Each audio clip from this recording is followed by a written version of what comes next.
পদাধিকারী সরকারি দায়িত্বশীল আছে, তাদের শতকরা 70%, 60%কে আপনি নামাজি পেতে পারেন, যে তারা নামাজি, সালাত আদায় করে।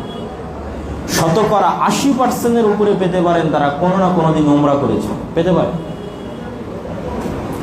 আর শতকরা 100% পাবেন যে তারা কোনো না কোনো মাদ্রাসার কমিটি, মসজিদের কমিটি, না হয় জালসার প্রধান অতিথি, না হয় বিশেষ অতিথি ইসলামী সম্মেলনে।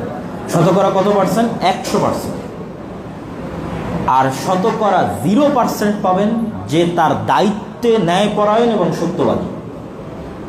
ওসি দাঁড়িয়ে বলুক যে আমি আমার দায়িত্বে ন্যায়পরায়ণ এবং সত্যবাদী, সাব রেজিস্ট্রার দাঁড়িয়ে বলুক যে আমি আমার দায়িত্বে ন্যায়পরায়ণ এবং সত্যবাদী, এসিল্যান্ড দাঁড়িয়ে বলুক যে আমি আমার দায়িত্বে ন্যায়পরায়ণ এবং সত্যবাদী, এসপি বলুক যে আমি আমার দায়িত্বে ন্যায়পরায়ণ এবং সত্যবাদী। প্রত্যেকেই মিথ্যুক এবং প্রত্যেকেই জালেম।